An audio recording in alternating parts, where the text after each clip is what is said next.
दोस्तों, आज हम आपको एक कथा सुनाने जा रहे हैं जिसे सुनने के बाद आप गरीब नहीं रहोगे। अगर आप भगवान शिव के भक्त हैं तो उनका अनादर ना करें और इस कथा को पूरा सुने। इसे आधा अधूरा छोड़ने की गलती ना करें। तो चलिए शुरू करते हैं। लेकिन उससे पहले अगर आप हमारे चैनल पर पहली बार आए हो तो चैनल को सब्सक्राइब करें और वीडियो को लाइक करें। यह बात 100% सत्य है कि कोई भी व्यक्ति गरीब नहीं होता, उसकी सोच ही उसे गरीब कर देती है। क्योंकि जो इंसान जिस प्रकार या जितनी बड़ी सोच रखता है उसे उतनी ही बड़ी सफलता प्राप्त होती है। इंसानों की सोच में बस इतना सा ही फर्क होता है कि कोई व्यक्ति खुली आंखों से सपना देखते हैं तो कोई व्यक्ति बंद आंखों से। दोस्तों, आज इस वीडियो के माध्यम से हम उन बातों को जानेंगे जिससे आप एक ऐसी सोच विकसित करेंगे जिससे अपनी गरीबी को हमेशा के लिए समाप्त कर सकेंगे और फिर जीवन में कभी भी गरीबी नहीं देखनी पड़ेगी। तो चलिए अब आपका ज्यादा समय ना लेते हुए वीडियो को शुरू करते हैं। दोस्तों, एक समय की बात है, एक गुरु और शिष्य साथ में कहीं जा रहे थे। चलते चलते वह एक बड़े से के पास पहुंचे। उन दोनों को प्यास सताने लगी तो उन्हें खेतों के बीचों बीच एक टूटा फूटा घर दिखाई देता है। अब गुरु और शिष्य दोनों लोग उस घर के पास पहुंच जाते हैं और उस घर के दरवाजे को खटखटाते हैं। तो थोड़ी ही देर में दरवाजा खुलता है और अंदर से एक व्यक्ति निकलता है जिसके साथ में उसकी पत्नी एवं 3 बच्चे भी आते हैं जो बहुत ही फटे पुराने कपड़े पहन रखे थे। गुरुजी उन लोगों से विनम्र आवाज में कहते हैं, क्या हमें पीने के लिए पानी मिल सकता है? वह व्यक्ति अंदर से पानी लेकर आता है जिसे गुरुजी एवं उनका शिष्य ग्रहण करते हैं। फिर अचानक गुरुजी उस व्यक्ति से कहने लगते हैं, आपका खेत तो बहुत बड़ा है परंतु इसमें कोई फसल नहीं है, फिर आप लोगों का गुजारा कैसे चलता है? गुरुजी की ऐसी बातें सुनकर वह व्यक्ति कहता है, गुरुजी, हमारे पास एक भैंस है जो काफी दूध देती है। वही दूध बेचकर कुछ पैसे मिलते हैं जिससे हमारा गुजारा हो जाता है। इसी तरह बातों ही बातों में शाम हो जाती है। तो गुरु ने सोचा, आज की रात्रि हम यही रुक जाते हैं। इसके बाद गुरुजी उस व्यक्ति से रुकने की अनुमति मांगते हैं। वह व्यक्ति अनुमति दे देता है और गुरुजी वहीं रुक जाते हैं। आधी रात बीत चुकी थी। तभी अचानक गुरुजी नींद से उठ जाते हैं और अपने शिष्य के कान में जाकर एकदम धीरे से आवाज देते हैं, इधर से चलो, अब हमें यहां से चलना चाहिए और इसके भैंस को भी साथ में ले जाकर जंगल में छोड़ देना है।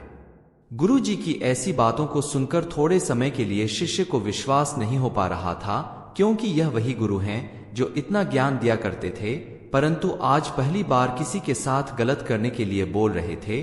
लेकिन शिष्य गुरु की बात को टाल भी नहीं सकता था। आखिर वह गुरु और शिष्य जंगल की तरफ उस भैंस को लेकर निकल पड़ते हैं और उस भैंस को जंगल में ले जाकर ऐसी जगह में छोड़ देते हैं जहां से उसका वापस आना बहुत मुश्किल था। इसके बाद वह गुरु और शिष्य वहां से चले जाते हैं, परंतु शिष्य के मन में यह बात हमेशा ही खटकती रहती थी। लगभग 10 वर्ष गुजर जाने के बाद शिष्य ही एक बड़ा गुरु बनता है।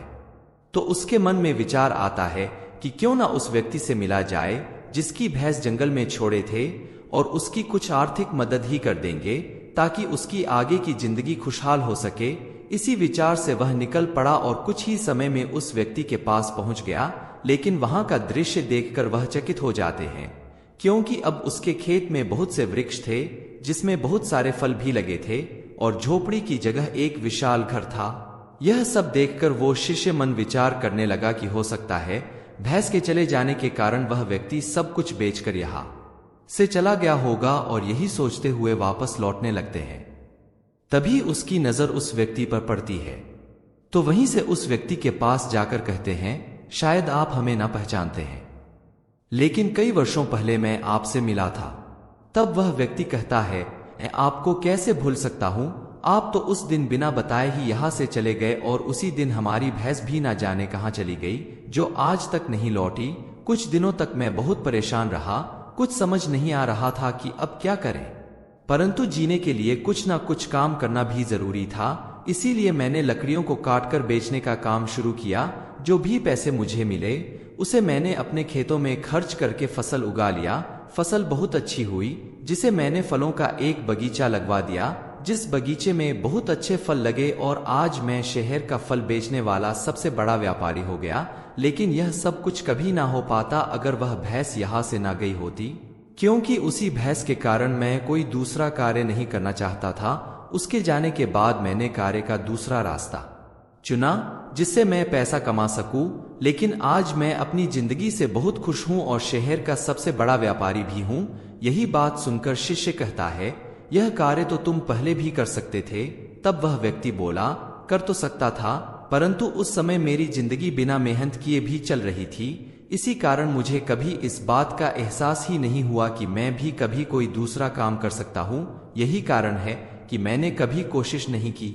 लेकिन भैंस के जाने के बाद मुझे इस बात का एहसास होने लगा कि मैं कोई दूसरा कार्य भी कर सकता हूँ, और मैंने उसी समय यह दृढ़ निश्चय किया कि अब अपनी जिंदगी में जो कुछ भी करूंगा अपने दम पर करूंगा, और इसी संकल्प की वजह से आज इस मुकाम पर पहुंचा हूं। दोस्तों, इस कहानी को सुनकर इस बात को सोचना चाहिए कि कहीं आपके भी जीवन में कोई रुकावट नहीं है, और अगर कोई रुकावट है तो उससे आगे बढ़ने का प्रयास कीजिए।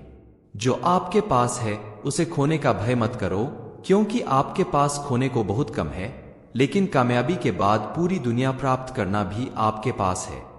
दोस्तों, आशा करते हैं कि आपको ये वीडियो पसंद आई होगी। अगर वीडियो पसंद आई हो तो वीडियो को लाइक करें, शेयर करें और चैनल को सब्सक्राइब जरूर करें, और कमेंट में हर हर महादेव जरूर लिखें। धन्यवाद।